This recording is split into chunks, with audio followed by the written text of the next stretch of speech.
दोस्तों मैं लेकर आ चुका हूँ फिर से mystery struggle life love story का सीजन 1 का लास्ट एपिसोड। प्रीवियस स्टोरी को नहीं देखा तो जाकर देखिए, लिंक डिस्क्रिप्शन में। तो स्टोरी की स्टार्टिंग करते हैं।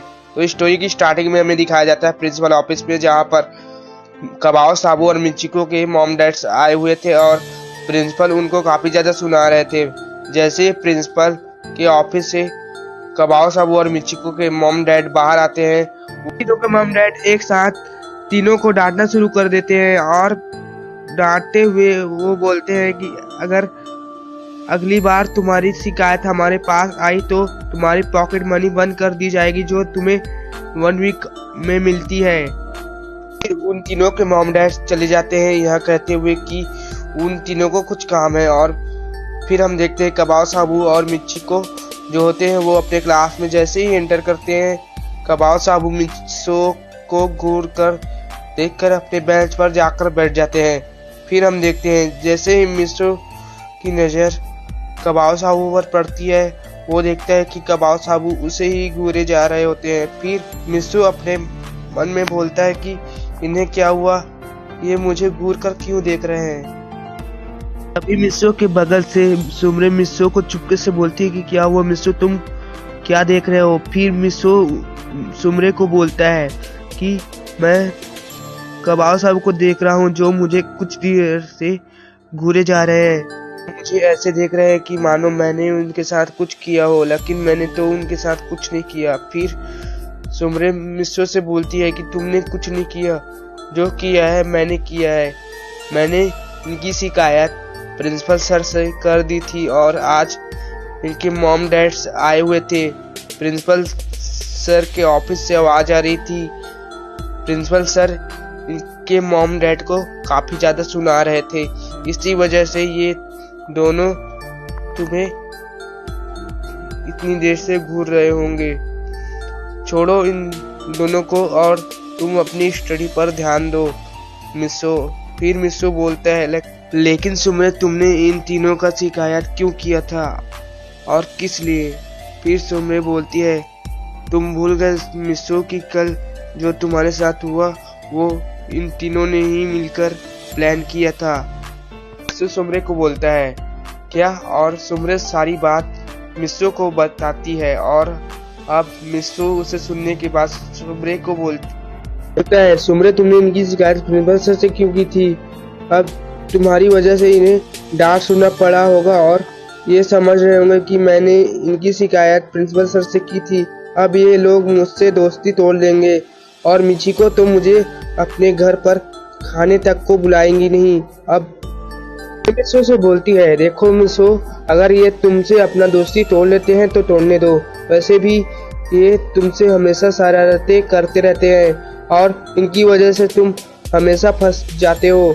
फिर सुमरे को मिसो बोलता है तो क्या हुआ सुमरे, वैसे भी ये मेरे दोस्त हैं और थोड़ी बहुत शरारतें चलती रहती है दोस्तों के बीच। सुमरे बोलती है अब ऐसी बात है तो तुम इनसे बाद में माफी मांग लेना, ये तुम्हें जरूर माफ कर देंगे। फिर मिसो बोलता है ठीक है सुमरे। अब हम देखते हैं कुछ पीरियड बीत जाते हैं ऐसे ही और लंच ब्रेक हो जाता है। लंच ब्रेक में मिसो जो होता है वो कबाओ साबू के पास जाता है और उनसे माफी मांगने लगता है। पहले तो कबाओ साबू उसे माफ नहीं करते क्योंकि उसकी वजह से उसे काफी ज्यादा डांट सुननी पड़ी थी अपने मॉम डैड से। लेकिन जैसे ही मिसो वहां से जाने लगता है, कबाओ साबू उसे पीछे से कहते हैं कि हमने तुम्हें माफ किया, लेकिन तुम्हें हमें ट्रीट देनी पड़ेगी मिसो। मिसो बोलता है ठीक है, आज शाम को तुम दोनों के लिए ट्रीट है। आज शाम को रेस्टोरेंट के पास में मिलना, हम वहीं पर एक साथ अपना ट्रीट एंजॉय करेंगे। फिर मिसो जो होता है वो कबाओ साबू के पास आता है और उनसे हैंडशेक करता है और कबाओ साबू तो मिसो से बोलते हैं तुम्हारी वजह से आज पहली बार हम दोनों को डांट सुनना पड़ा है अपने मॉम डैड से। फिर मिसो बोलता है उसके लिए मुझे माफ कर दो, लेकिन अब तुम दोनों उसी बात को पकड़कर रखोगे या फिर मेरे साथ घूमने भी चलोगे? फिर मिसू को वो दोनों बोलते हैं, वैसे तुमने अपना लंच कर लिया? फिर मिसू बोलता है, नहीं यार, मैंने अपना लंच नहीं किया, थोड़ी देर बात करूंगा। फिर मिसू जो होता है वो उनके साथ घूमने के लिए चला जाता है। फिर वो वापस आता है और अपना बैग से लंच बॉक्स निकालता है और सुमरे के साथ बाहर चले जाता है लंच करने के लिए। फिर हम देखते हैं ऐसे ही उसका पूरा दिन निकल जाता है और स्कूल की छुट्टी हो जाता है। थोड़ी देर बाद देखते हैं मिसू जैसे ही अपने घर पर आता है, मिसू की मॉम उसे अचानक से बोलती है, मिसू जल्दी से अपना सारा सामान पैक करो, हमें कहीं और शिफ्ट होना पड़ेगा क्योंकि तुम्हारे डैड का ट्रांसफर यूके हो गया है। कुछ सोचने के बाद अपने मॉम से बोलता है, लेकिन मॉम अचानक से डैड का ट्रांसफर यूके कैसे हो सकता है? फिर उसकी मॉम सारी बात बताती है कि उसके डैड को उनके बॉस ने प्रमोशन दे दिया है और जल्दी से जल्दी उन्हें नए ब्रांच में शिफ्ट होने को कहा है, इसीलिए अब उन्हें उनके साथ यूके जाना पड़ेगा। अब वो ज़्यादा दिन के लिए यहाँ पर नहीं रह सकते। फिर मिसू कुछ सोचने के बाद अपने मॉम से बोलता है, तो मॉम, हम यहाँ पर कितने दिन के लिए रहने वाले हैं? फिर मिसू को उसकी मॉम बोलती है कि देखो मिसू, हम यहाँ पर सिर्फ जब तक हमारे सामान शिफ्ट नहीं हो जाते तब तक यहाँ पर हमें रहना पड़ेगा। मुझे लगता है कि हमें यहाँ पर 5 दिन के लिए रहना पड़ेगा। 5 दिन के बाद हमारी यूके की फ्लाइट है, तो हमें सारी तैयारी पहले से करनी पड़ेगी। तो जल्दी से जाओ, अपने रूम में जितना भी तुम्हारी ज़रूरत की चीज़ है उसे पैक कर लो और याद रखना कि यहाँ पर तुम्हारा कोई भी चीज़ छूटे ना। फिर उसकी मॉम सामान पैक करने लग जाती है और मिसू जो होता है वो अपने रूम में आ जाता है। अब हम देखते हैं सोचते हुए सारे सामान को पैक कर लेता है, जो भी उसकी ज़रूरत की चीज़ होती है। अब हम देखते हैं आगे, वो उस थैले को एक जगह पर रख देता है और मिसू की मॉम उसे आवाज़ लगाती है क्योंकि खाना तैयार हो चुका होता है मिसू का, और मिसू खाने के लिए चला जाता है। जैसे मिसू खाने खाकर वापस आता है, वो अपने बेड पर लेट जाता है और उसे सभी बातें याद आने लगती है जो भी जापान में उसने किया था, जैसे कि सुमरे के साथ टाइम स्पेंड करना और कबाओ साबू के साथ जो भी उसने मस्ती की थी मिलकर। कुछ यादें याद करते करते ही सो जाता है। अब हमें नेक्स्ट मॉर्निंग का सीन दिखाया जाता है। जो मिसू होता है वो जल्दी उठता है और अपना ब्रेकफास्ट करता है और अपनी मॉम से बोलता है, मॉम, आपने तो यहाँ का सारा सामान पैक कर लिया है ना? फिर मॉम मिसू से बोलती है, हाँ, मैंने यहाँ का पूरा सामान पैक कर लिया है, जो भी मेरी ज़रूरत की चीज़ थी, और यहाँ पर जो तुम्हें ज़रूरत का चीज़ लगे उसे तुम अपने थैले पर पैक कर लो। फिर मिसू बोलता है, वैसे मॉम, डैड कहीं दिखाई नहीं दे रहे, कहाँ चले गए? फिर उसकी मॉम बताती है कि उसके डैड जो है वो सारी सामान को शिफ्ट करने के लिए चले गए, जो कि हमारे सामान को शिफ्ट करेगा, और साथ में हम चारों के लिए टिकट बुक्स करने गए हैं यूके के लिए।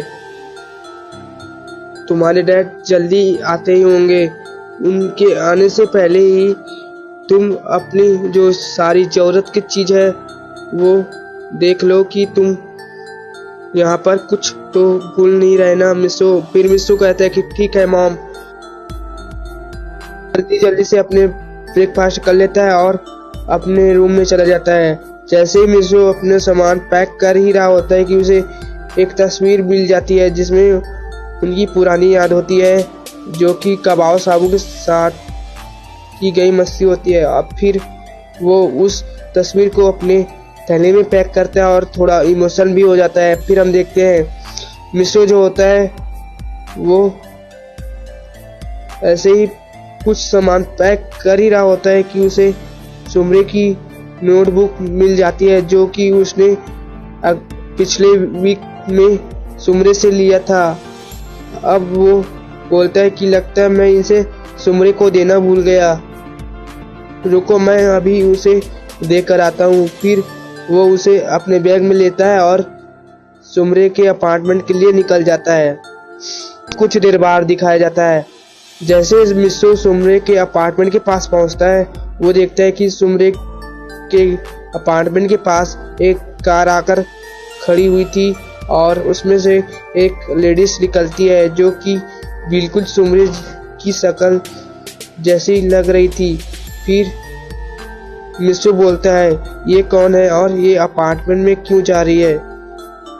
फिर वो उसके पीछा करने लग जाता है। फिर हम देखते हैं वो जो लेडी होती है वो सुमरे के रूम में ही चली जाती है।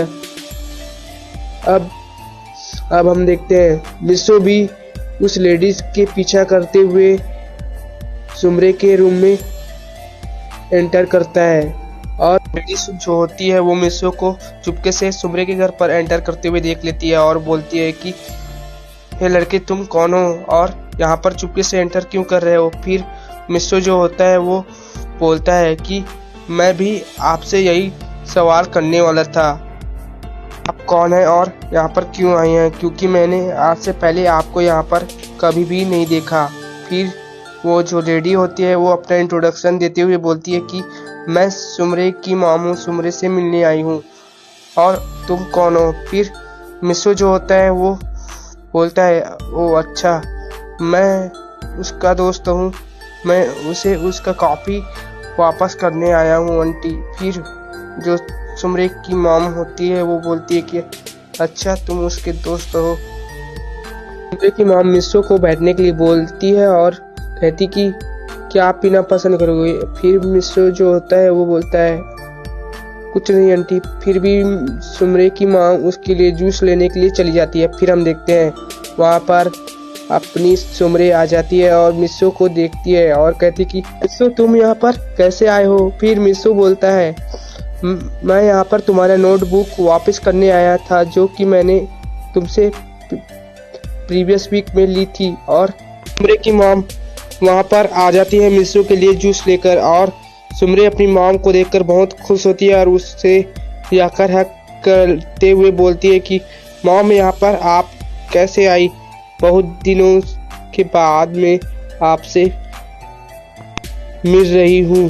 फिर सुमरे से बोलती है सुमरे तुम्हें जरा सा भी याद नहीं है कि आज कौन सा दिन है। फिर सुमरे कुछ सोचने लग जाती है। फिर अपने मॉम से बोलती है मॉम मुझे कुछ भी याद नहीं आ रहा, आप मुझे कौन से दिन याद दिला रही हैं, मुझे कुछ भी याद नहीं है। फिर सुमरे की मॉम सुमरे से बोलती है अरे सुमरे आज तुम्हारा जन्मदिन है, तुम अपना जन्मदिन कैसे भूल सकती हो। फिर सुमरे को याद आता है कि आज तो उसका जन्मदिन है। फिर अपने मॉम से बोलती है कि मॉम आपको मेरा बर्थडे याद था, मैं तो अपने बर्थडे को भूल जाती हूँ। फिर उसकी मॉम बोलती है तुम्हारी बर्थडे का दिन मैं कैसे भूल सकता हूँ, और मैंने तुम्हारे लिए गिफ्ट भी ले रखा है, जाकर किचन में देखो। फिर जो सुमरे होती है वो जल्दी से अपने किचन में जाती है। उनकी किचन का जो लाइट है वो तो ऑफ है, लेकिन आज किचन का लाइट ऑफ क्यों है। फिर ऐसे बोलते ही वो किचन की लाइट को ऑन करने जाती है कि किचन की लाइट अपने आप ही ऑन हो जाती है और वो किचन में एक बड़ा सा गिफ्ट देखती है और वो उसके पास जाकर उसे खोलती है तो देखती है कि उसमें एक बड़ा सा केक रखा हुआ है उसके लिए और उसमें लिखा हुआ है हैप्पी बर्थडे सुमरे। और वो उसे देखकर बहुत खुश हो जाती है और अपने मॉम को हक करते हुए थैंक्स बोलती है। अब सुमरे को मिस्सो बर्थडे विश करने लगता है। फिर सुमरे उसे थैंक्स बोलती है। सुमरे से मिस्सो माफ़ी मांगने लगता है। फिर मिस्सो को सुमरे बोलती है अरे मिस्सो तुम मुझे माफ़ी क्यों मांग रहे हो। फिर मिस्सो बोलता है अरे सुमरे मुझे याद नहीं आया कि तुम्हारी जो बर्थडे है वो आज है, नहीं तो मैं तुम्हारे लिए कोई गिफ्ट लेकर आता ना, मुझे माफ़ कर दो। फिर जो सुमरे होती है वो कहती है कि ओ मिस्सो तुम भी ना, कोई बात नहीं चलता रहता है। फिर जो सुमरे होती है वो मिस्सू से ऐसे ही बात ठीक की। मिस्सू को ख्याल आता है कि उन दोनों को सुमरे की मॉम इतनी देर से देख रही है। फिर वो सुमरे से इशारे में बोलता है, सुमरे तुम मुझसे ही बात किए जा रही हो, अपने मॉम से भी तो बात कर लो। फिर जो सुमरे होती है वो बोलती कि आई एम सॉरी मिस, अपनी मॉम से बोलती है, मॉम आप इतनी देर से खड़ी हुई है, आइए ना बैठिए। और फिर वो अपने मॉम को बैठाती है और फिर मिस्सू के बारे में वो अपनी मॉम से बोलती है कि मॉम ये मेरा दोस्त मिस्सू सुबह है और ये मेरे साथ मेरी क्लास में पढ़ता है। फिर जो सुमरे की मॉम होती है वो बोलती कि हाँ इसने मुझे पहले से ही बता दिया है कि ये तुम्हारा दोस्त है। लेकिन मॉम सुमरे को बोलती है, सुमरे तुमने मुझे बताया नहीं था कि तुम्हारा एक दोस्त भी है जापान में। फिर सुमरे बोलती है, वो मॉम मुझे माफ़ कर दो क्योंकि मुझे टाइम ही नहीं मिलता था आपसे बात करने की लिए, क्योंकि मैं काफ़ी बिजी चल रही थी कुछ प्रोजेक्ट से जिन्हें मुझे कंप्लीट करना था। और आज वो सारा प्रोजेक्ट कंप्लीट हो चुका है, उसकी शूटिंग ख़त्म हो चुकी है, नया प्रोजेक्ट में काम करना है मॉम।